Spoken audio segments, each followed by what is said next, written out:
Good evening. You're watching or listening to Redwood Wonk. I'm with Dave Frank. My name is Eric Kirk. We are talking national political news of the day. We're going to start right off with the debt ceiling that Ms. Yellen says the deadline is really right around the corner next week, June 1st. Certainly not much longer after that.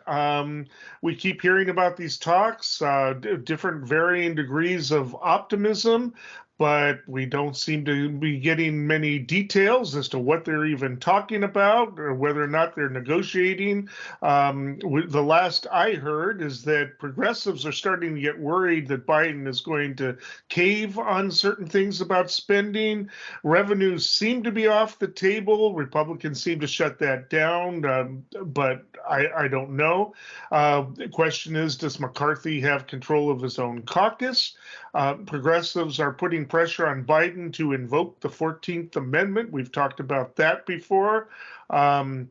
We are getting closer and closer to this date. There's always theater around this. It doesn't seem like Wall Street is all that concerned because in the past things have always happened, but at the last minute. But obviously, we got to pay our bills. Are we going to be able to pay our bills? Oh, Dave, where are we at with this? Yeah, I mean, I know we spoke about this a little bit last week, and not a ton has changed other than I would say, over the weekend, Secretary of Treasury Yellen reiterated that there really is limited options for us to pay our bills, and that was an encouragement for these folks to negotiate on raising the debt ceiling. And I think it was presented to her maybe in another platform, but that, hey, what about if you could just hold out by delaying paying certain bills, that are more flexible, and then if you just make it to the 15th, there'd be an influx of revenues, and then you could negotiate through till July. But the point is that they're really trying to push some compromise. So we could talk more about the parameters of the compromise, but I think right now it's one of those, like the what you talked about last week, I heard a little bit more about, and I think it makes sense that Biden's team kind of knows it's going to take an awful lot of Democrats to be on board with his endorsement to agree to whatever compromise they make. But McCarthy is also knowing that he's got to try to hold on to he's got 222 members of his caucus, and he's got to hold on to I'm seeing I think CNN maybe or Politico reported that he has to hold on to 110 members. Right, so, but we also have, and I was contacted after last week. I've been mispronouncing it. It's Hastert, not Hastert. The Hastert rule, which is really difficult since the Republicans have a bare majority, that that Republicans are not supposed to let anything come to the floor unless the Republicans have a majority. In other words, they can't rely on, according to their own internal rules, any Democrats to push them across the majority. So the Republicans really have to have a consensus here. So let me clarify for you, because I also wasn't, I didn't know about it until you said it really last week. I didn't know the details. Their internal rule is that they need a majority of their own members to be in consensus. So that's where the 110 number comes from out of 222.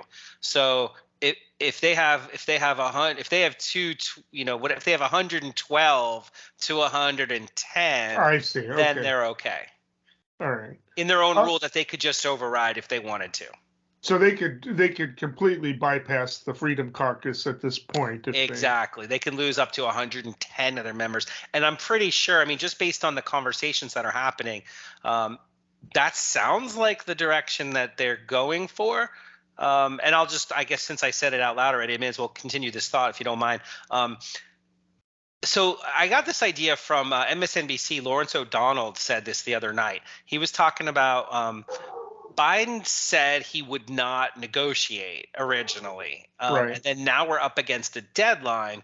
Well, McCarthy can claim, hey, look, team caucus, we got a negotiation. The president said he wasn't going to budge on anything, but look, he's agreed to talked to us and agreed to something. Therefore, we have some progress here. Because the idea is that, one of the things that are being talked about is that the president has said, hey, like, I'll agree to keep the budget at the current levels and only go 1% per year for the next 2 years. And versus the Republicans who are saying, actually, we want last year's level and a freeze for the next 10 years. So that's where the nitty gritty is right now, which is everybody realizes that they don't want the economy of the world, economy of the U.S. to face, an Armageddon moment. So they know they have to raise the debt ceiling. But then the question is, what universe do we have any kind of consensus? And I think that it's a little bit closer than everybody realizes. Well, and one of the things that the Progressive Caucus is complaining about is that they're not in the loop. They don't know what's being talked about. They aren't happy with the fact that Biden isn't really talking with them about what is happening. Biden, of course, took a trip to Asia over the weekend, I think deliberately, to basically, tell the Republicans, hey, you need to, that basically he doesn't feel the urgency, kind of a thing. But the Progressive Caucus is 101 members. That's almost half of the Democratic caucus.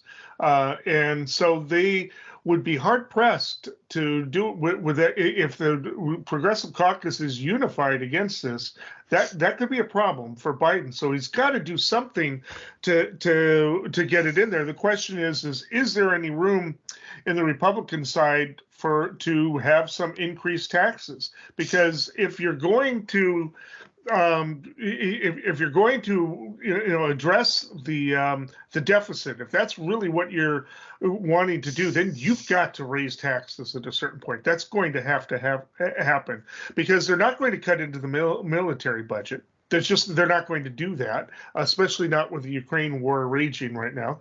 We'll talk a little bit about that in the third segment. But so then are they going to start cutting people? Biden saying, I don't want work requirements. That gives sort of tipping his hand as to what some of the things they've been talking about. I mean, this is really kind of difficult. They're obviously nobody's going to agree to cut Social Security, right? I mean, supposedly, or Medicare. So that leaves basically welfare programs that are food stamps and the like, and other programs that again are protection for not just the poor but the middle class. And it looks like that's who's about to get. Obviously, they want to attack some of those funds for climate change and pull back some of those financing for those projects, but nobody knows what they're talking about. Yeah, I was going to say that there's a bunch of like leaks and speculation. So, for example, one of the leaks out there is that because this has to make it through the Senate, also, certain senators are giving their 2 cents about what should be on the table or what should be part of any compromise. So, for example, Senator Manchin from West Virginia is saying that it must include the zoning reform for permitting reform, right, to allow energy projects to go through. And depending on who's spinning it which way, people are saying, hey, if you're going to have a green energy revolution, you're going to need more power lines. And if you've got every single community blocking power lines or windmills or solar farms, then you need this reform too. So that's not necessarily true, but certainly oil and natural gas pipelines do need permitting reform. So there's this bipartisan sort of moderate consensus that is right up, quite frankly, right up President Biden's alley, because he sort of is one of those compromisers. He is a moderate. He does have as his top negotiator somebody that used to be work in the lobbying industry for big pharma. So when people say let's reduce expenses by having Medicare negotiate drug prices, it's a non-starter, not just from Republicans, but also from moderate Democrats too. Yeah, and but the problem with Manchin with demanding the permit stuff is right now you can't. If they were to try to pass any of this stuff because it pertains to budget and all of that, they could bypass a filibuster. However, if they throw the permitting stuff in there, he may actually, and he's been threatening that, right? Well, if I vote with the Republicans, and we get even one more Democrat, you won't be able to filibuster. But if he pushes the permit stuff in there, the parliamentarian may very well say, "Hey, that's not budget related," and so he's got a problem there by pushing that issue. And so I would just say that so much of this is the quid pro quo pregame for the budget conversations happening in the coming months. So it's like if we agree to raise the debt ceiling, it's going to have to be part of these much broader budget priority conversations.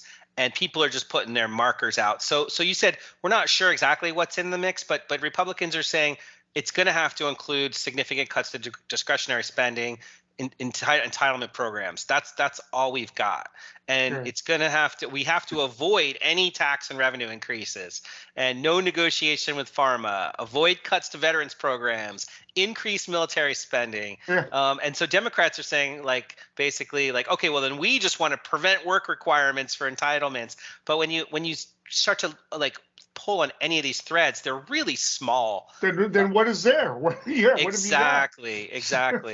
There's nothing there. If there's not going to be work requirements, what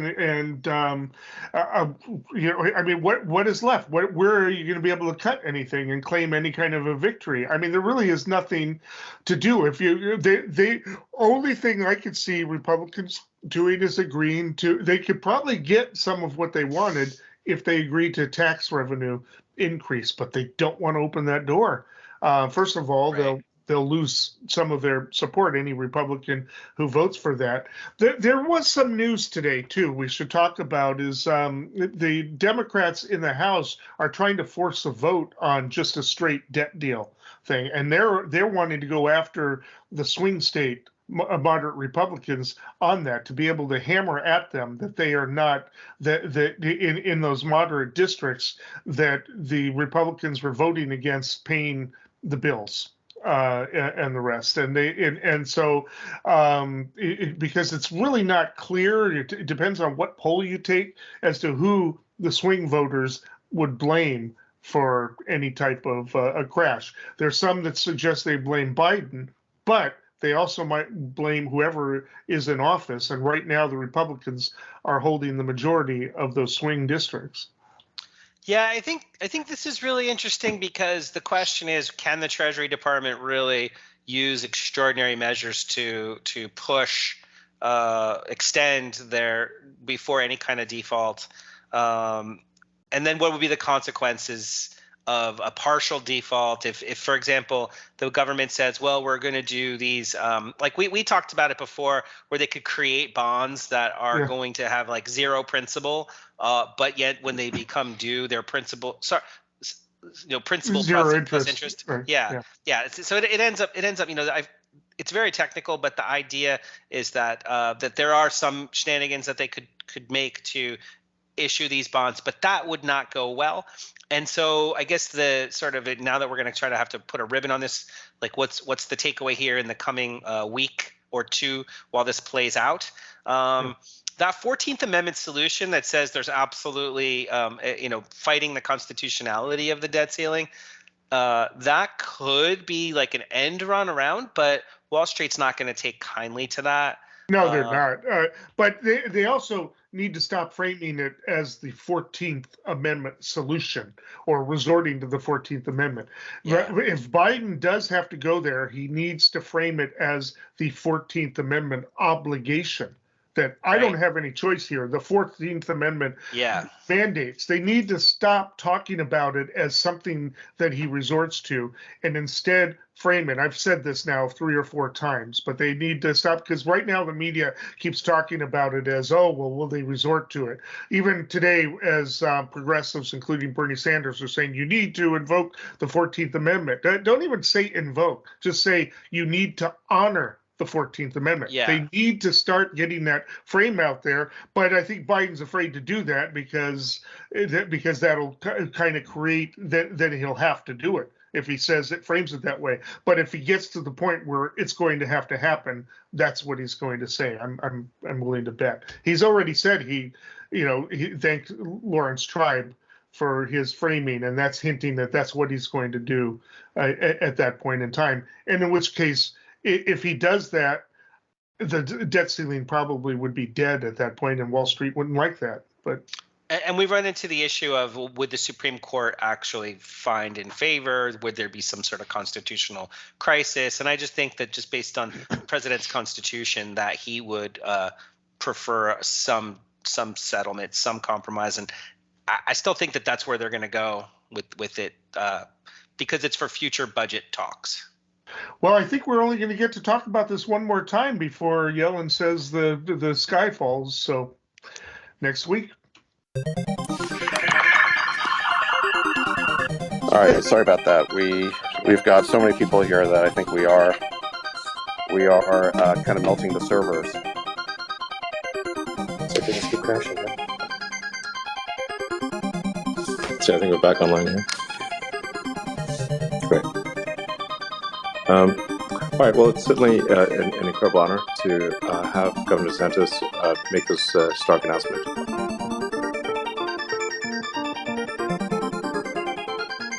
Are you there? Can you hear us? I think you broke. I'm here.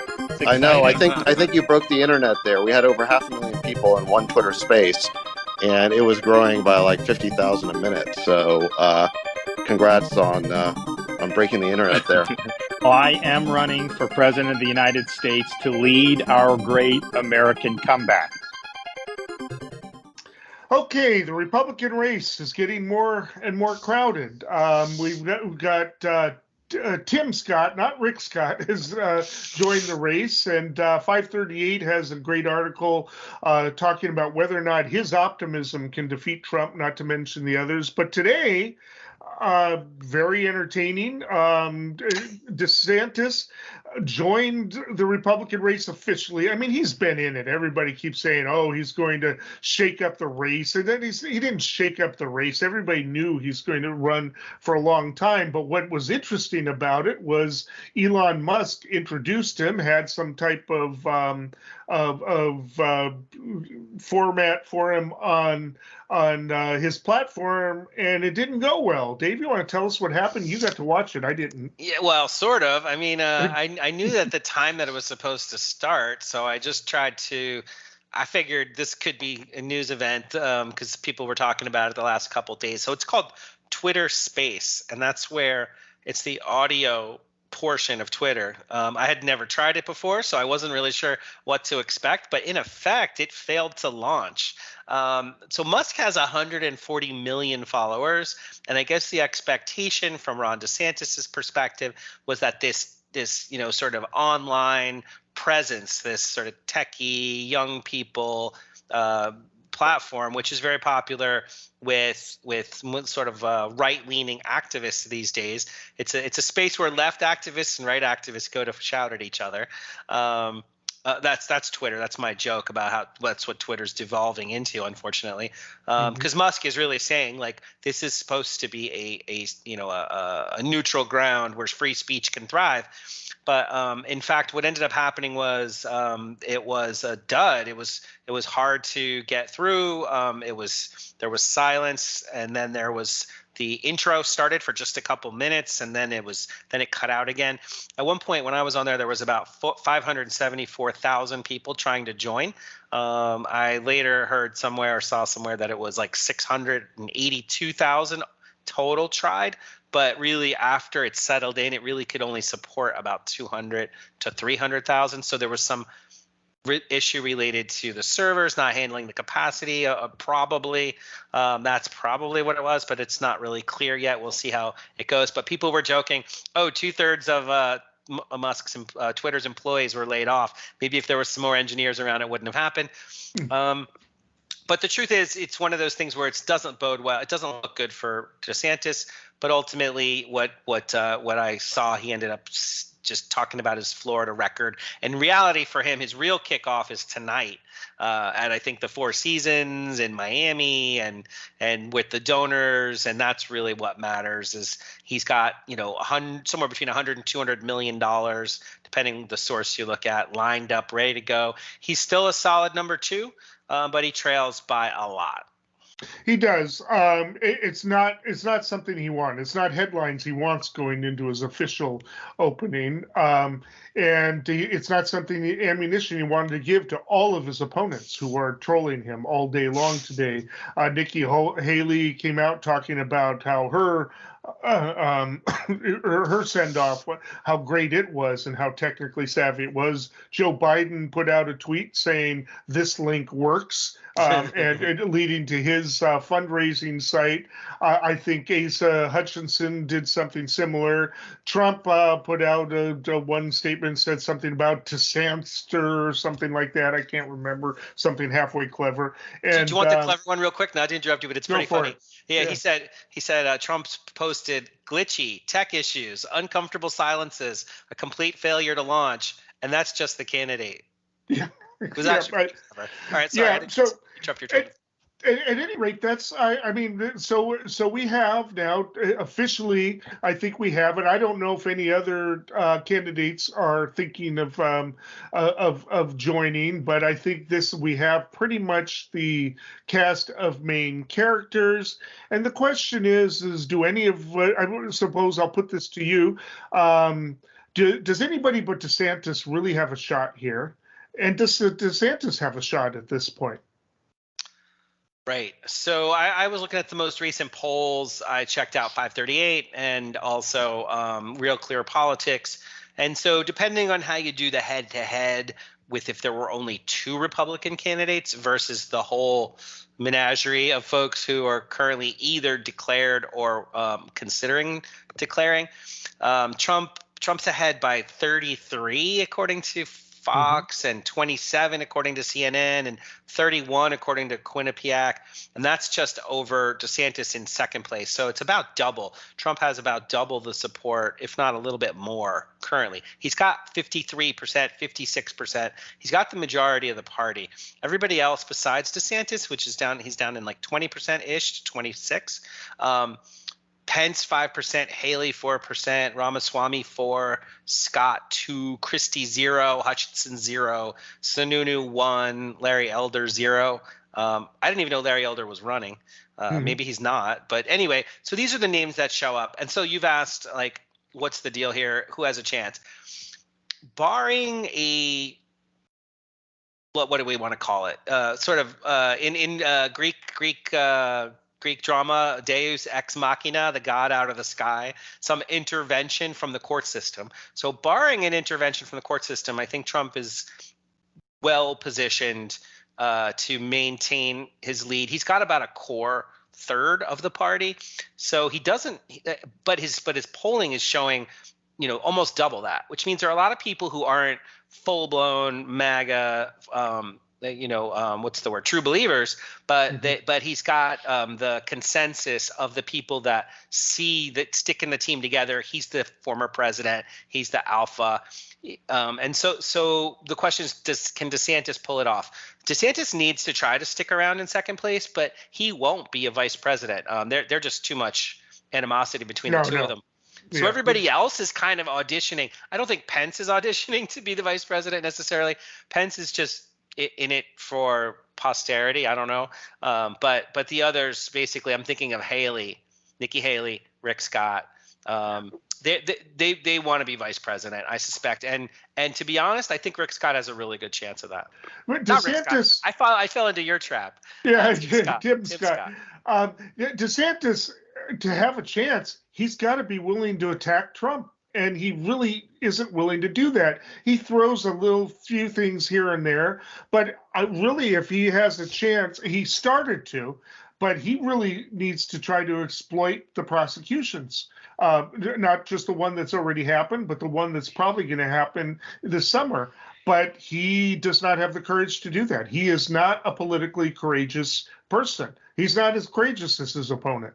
And that is showing, because that is the only way. He's got to take his opponent down. He's got to take Trump down, and he does not have the courage or the ability to do that. He wanted to be the thinking man's Trump or whatever, or the smart Trump, and he's going after Disney. That's just backfiring against him. He's losing support in his own party for that. And the problem is that one of the reasons Trump is doing so well is hardly anybody in the party wants to buck Trump right now. Right. They're all kind of either supporting him or not opposing him anyway. And the prosecutions, if anything, are kind of locking him in. They were criticizing him up until that prosecution.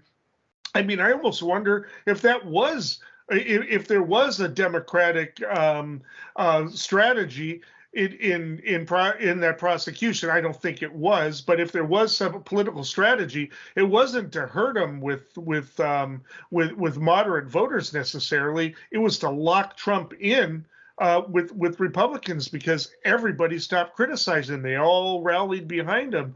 And if that happens in August, there's just not that much time before Iowa and New Hampshire. Right.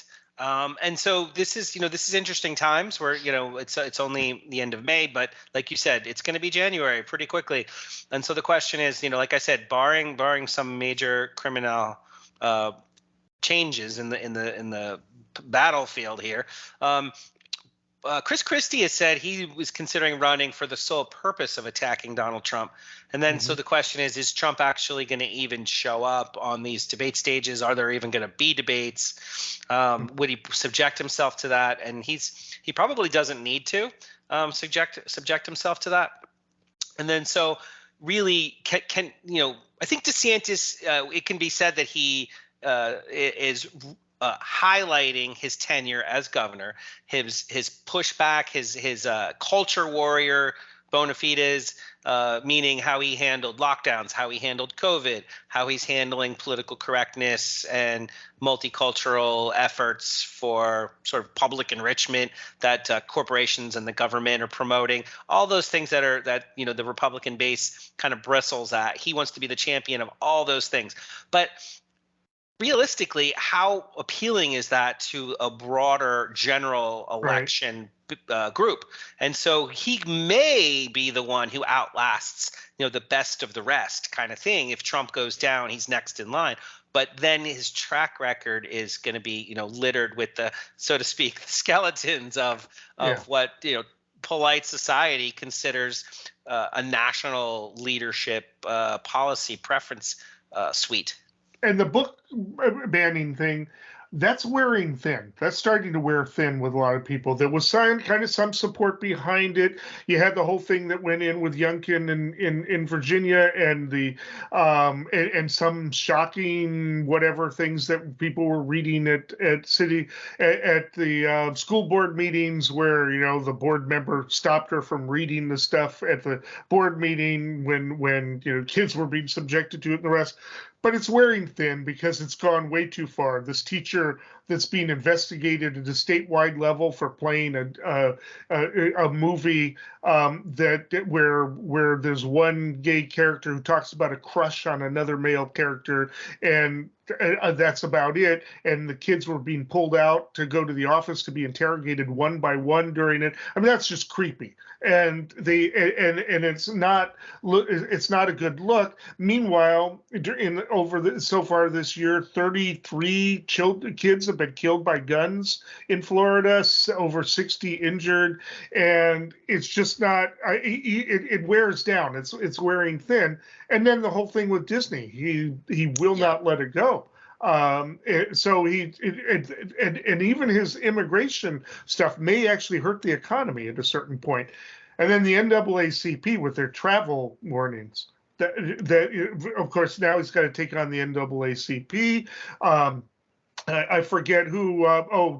Ted Cruz made the mistake of saying, "Oh, Martin Luther King would be ashamed." That brought out one of Martin Luther King's daughters to say, "No, Ted Cruz, you're wrong. He would be behind this." And so they're all backing off. DeSantis has got some real problems.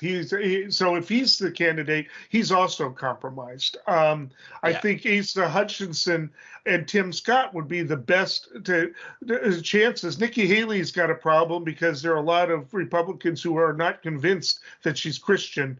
They believe that she is Hindu. In a poll, some of them even believe she's Muslim. So they've got that problem in there. Tim Scott is probably their best candidate, but there is, according to at least one poll, about 5 or 6% of Republicans who will not vote for a black candidate for president. So what do they do about that? I mean, and that can make a difference in a close election. They've got this problem. They've been playing these race politics now since the 1960s, since the Southern strategy that Nixon started employing, and they're paying for it. And the Republicans have a problem. Democrats have their own problems. They've got problems with Biden, the age factor. Even Hillary Clinton, for some reason, felt she needed to chime in saying age is an acceptable issue type thing. But the Republicans have a serious problem here because Trump is compromised, he probably can only draw Republicans. He probably has no appeal beyond the Republican Party at this point. And you've got a crowded base. Will he show up to the debates? Definitely not if Chris Christie shows up. Chris Christie is probably the reason Marco Rubio had to leave so early. He went on the attack against Rubio. Rubio showed himself to be the robot, if you remember that debate in 2016, right, when he just kept repeating the same answer because he had no ability to improvise. And then the next debate after Christie was out, the little Marco, big Donald exchange that just didn't work out for them, for him. So Christie's good at that. It's just Republicans have a crowded field, not as crowded as last time, but they've got a bunch of people, I think you're right, who want to be VP, Nikki Haley, Asa Hutchinson, and Tim Scott anyway. I don't know why Pence is bothering. You mentioned the other guy from Ohio. I said Sununu from New Hampshire. No, but the guy, the East Indian guy from Ohio. Oh, Ramaswamy. Ramaswamy. I mean, he thinks that the voting age should be increased to 25. So he's just lost the youth vote, whatever there is in the Republican Party there. Yeah. Even though he's got 4% of the vote, that's about it. I don't see what the Republicans do. I'll let you close this out, but I think the Republicans have got a real problem. Yeah, I mean, I would say that the general election polling is still showing it pretty even, and it fluctuates quite a bit depending on how it plays out. But between Republicans and Democrats, no matter what names they fill in the blank, if the only name that I think does pretty poor consistently is Kamala Harris, if she were actually the candidate, if something were to happen to Joe Biden, for example. But if a head-to-head Biden DeSantis or a Biden Trump, Trump still does pretty well, but it's relatively close. So I think from the Republican strategist perspective, there's not anything that they've seen apparently that would disqualify Trump yet. His base, the social psychology of the sort of alpha leader of a group, that affects people's processing of information. So in other words, all those people, like for example, the the moderate folks that are out there, they still would hold their nose and pull the lever for Trump, despite not all of them, but enough of them to make it a really competitive race. So it's to be determined. If some Deus ex machina happens, it probably will be Trump. Friends, I'm proud to greet you from Ukraine, from our capital city of Kyiv, a city that is under missile and airstrikes from Russian troops every day, but it doesn't give up. And I have the honor to greet you on behalf of the Ukrainian people, brave and freedom-loving people who for 8 years have been resisting the Russian aggression. Those who give their best sons and daughters to stop this full-scale Russian invasion. Right now, the destiny of our country is being decided. The destiny of our people. Okay, final segment. This has been slipping under the radar. The reason we had kind of a pre-show discussion about whether or not this was a major topic of domestic interest, but it has not gotten a lot of discussion. Debt ceiling and a lot of other issues have gotten the discussion, but we've been watching what happened with Biden and Ukraine for a long time. Biden has resisted sending any kind of jets to Ukraine, even old-fashioned MiGs to Ukraine. We think that he may have sent them in the form of parts, a bunch of them at one point, about 30 of them in parts back last spring. But F-16s are the state-of-the-art jets that require training, would require that these incredible pilots of Ukraine be trained. And training is set to begin in July, but very quietly, President Joe Biden has approved training for F-16s, and other countries, including Denmark, are talking about giving Ukraine these F-16s. Russia has long said that this would be considered a major escalation. Right. And I want to talk about, we'll talk a little bit about why this is important on the war theater, but I want to talk about why there isn't a lot of discussion about it domestically, not by the media, not by Republicans, not even by the sort of anti-Ukraine far right in this. I mean, Marjorie Taylor Greene and all of them have really not said a whole lot about it, or if they have, it hasn't been covered by the media. But a little bit of review. If you go look at the losses each side has had of aircraft. Now, of course, by far the most aircraft shot down have been drones, but the Ukraine and Russia have both lost a lot of helicopters, rotary and fixed wing aircraft. And it's about roughly equal. I think total aircraft, both are like between 200 and 300. But the vast majority of fixed-wing aircraft that Ukraine lost were in the first 4 weeks, because they were lost on airfields by missile attacks and the like. And it was expected that, Russia would occupy the country within weeks, right? And it was expected that they would have air superiority within days.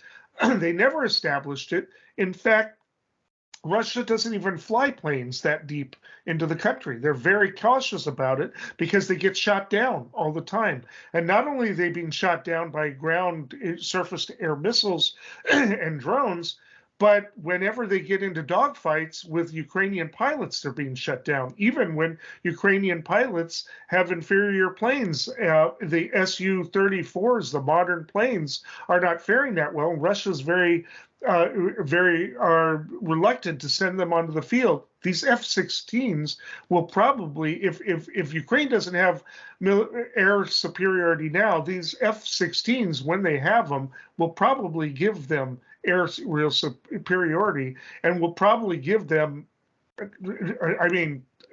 leverage in the war that will probably push them back at least into Crimea. And they will probably use them to attack Crimea. Zelensky has pledged that they will not use them to attack Russia. A lot of politics there, but what's strange is that This is considered to be a major escalation. Russia hasn't gone all belligerent about it. They've said that we would consider that to be an escalation, but somehow this has slipped under the radar.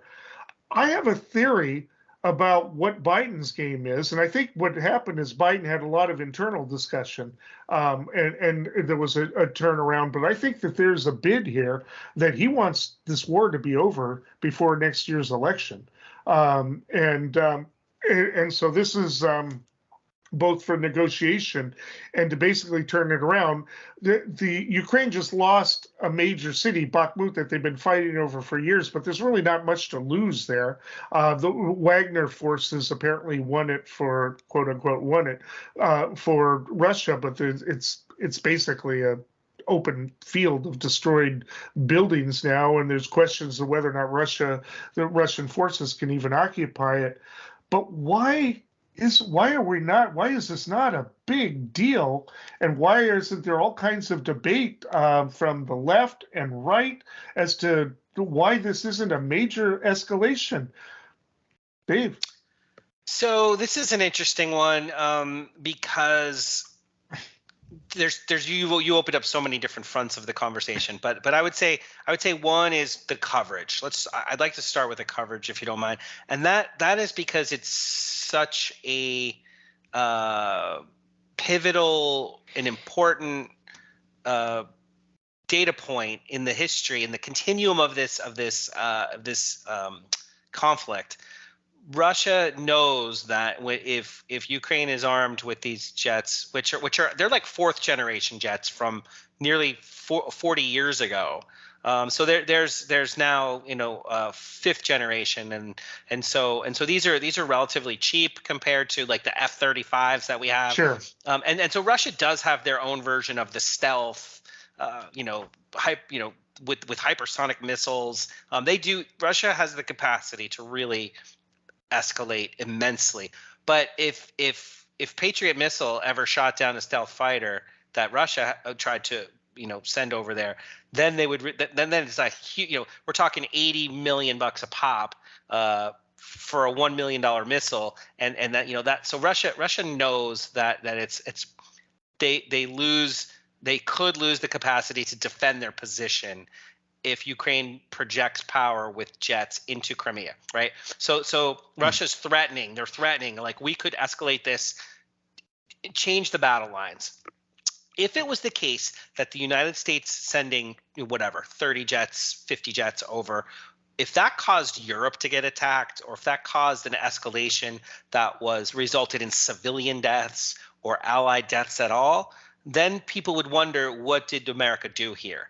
And so Putin needs to sow the seeds of doubt. And I think our media, our mainstream media, it doesn't want to undermine the president's authoritative position here. So they're kind of backing off and giving the president a lot of room. And basically it's wartime, rally around the flag mode from the media perspective. If you look at the indie media, whether it's left leaning or right leaning, they're being very critical. There are smart people out there with really insightful analysis saying this is such a risk because Putin is such a loose cannon. The risk may not be worth it. But I think now to transition, you hit the nail on the head. What's the exit strategy? Is there an off ramp?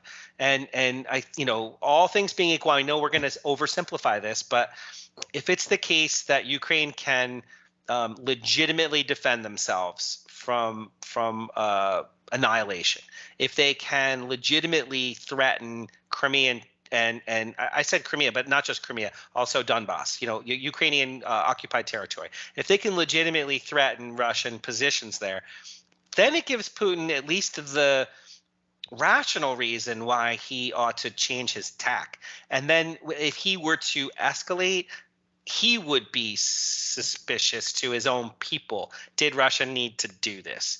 And so I think that's the calculation here. The United States figures the more capacity, particularly Abrams tanks, but jets also, but drones too. We've already promised them drones that have some of the same missile capacity for Crimea, for Donbass.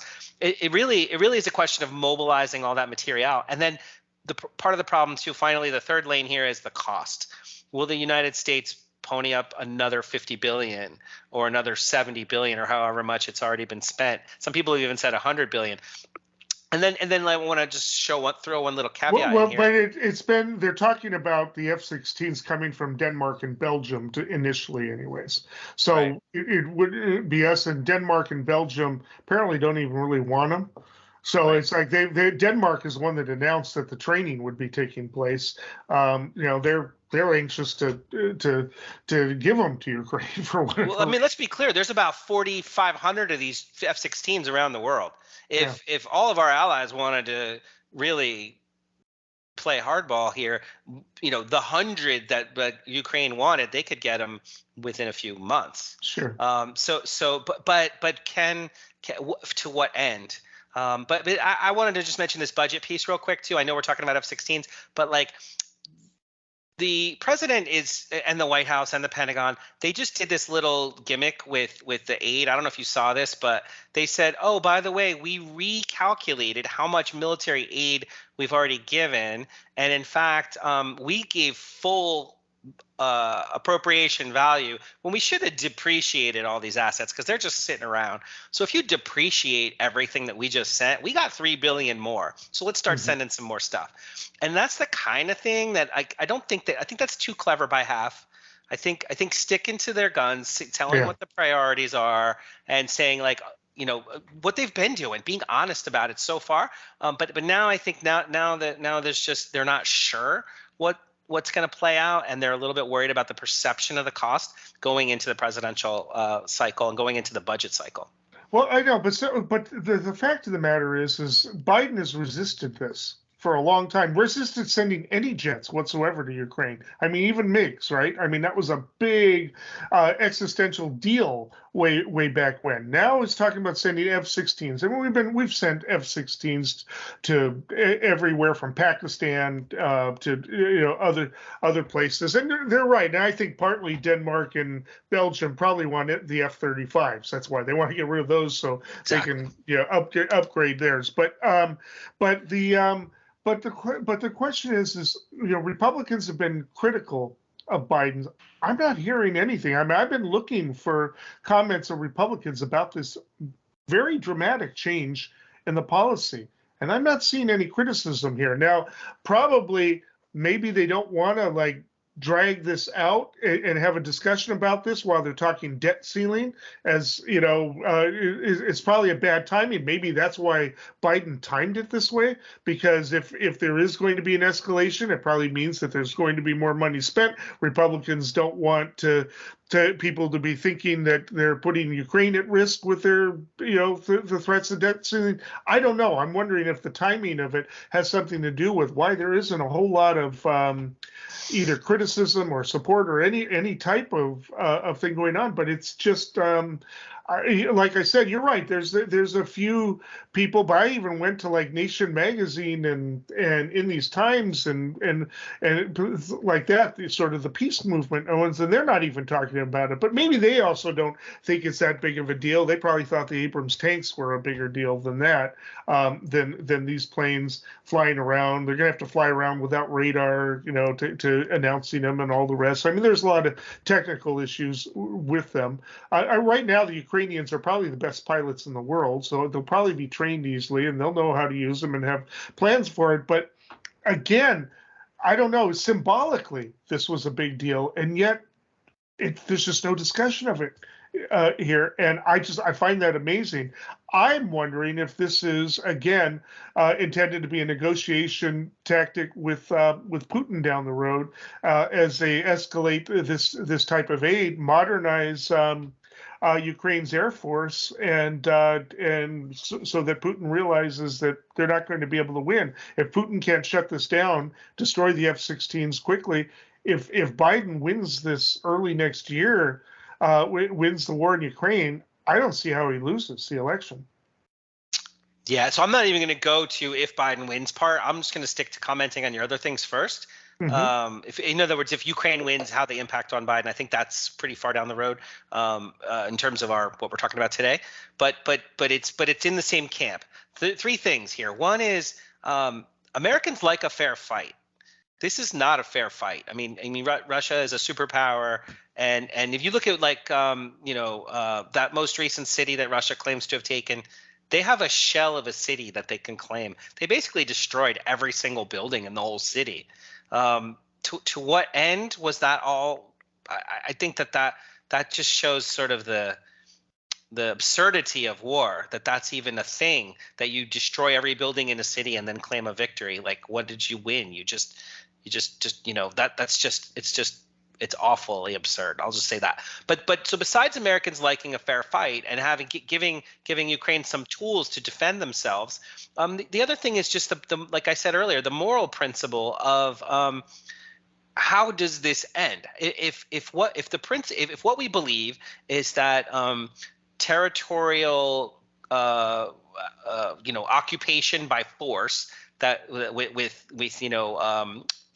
troops that have no insignia in the middle of the night occupying a whole region of a country based on stories about Nazis and fictitious history that Ukraine is really Russia, Ukraine doesn't exist as a separate place, like that whole fiction, that whole misinformation, disinformation, and bullying, you could make the case that it makes sense to give Ukraine the tools that it needs to maintain its territorial integrity. And then finally, the NATO aspect. I heard it floated recently that the relationship we have with Israel, where they're not in NATO, but that's the #1 recipient of U.S. foreign aid because it's an ally, it's an essential ally in a dangerous part of the world. And so it seems like we've already made that commitment. This is an essential ally in a dangerous part of the world. We're spending, and I don't know the exact numbers, but last I looked, we're spending like $1 billion a week to keep the country afloat. That's indefinite. That's in perpetuity until something changes. So this level of commitment is off the charts. And then maybe it's the case that cooler heads prevail and that there's some degree of off ramp, but this could last a very long time and be very extremely costly. So much so that it might be what Biden's undoing, because Trump's the opposite. Trump was saying no foreign permanent eternal foreign wars of entanglement. It could be the undoing of his presidency. It could very well be, and F-16s also, are still not exactly a direct match for MiG-31s and Su-35s. The Russians still has superior forces and all that, although they're afraid to send them into Ukraine. So it's just we'll be talking more about that. It could be his undoing. I don't know, but I'm just amazed that this hasn't been talked about more in the media. I mean, it's really hard to find serious discussions about it. I think one last sentence. I called it the dog that didn't bark. People are afraid to say, not afraid. I think there's some solidarity around not talking about it currently. Eeny, meeny, chili, beany. The spirits are about to speak. Are they friendly spirits? Friendly? Just listen. Okay, this brings us to predictions. Dave, what do you have for us? So recent reports indicate former President Trump's chief of staff, Mark Meadows, is in the crosshairs of the special prosecutor's investigation.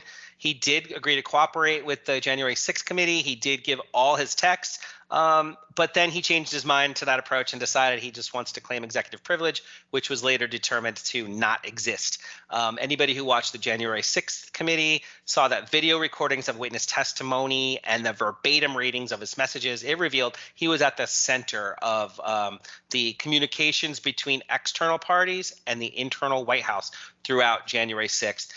Also, it indicated that he was at the center of communications around the Stop the Steal scheme, meaning he's at the core of a grand conspiracy scheme to overturn the outcome of election. That's what appears from the evidence we've seen so far.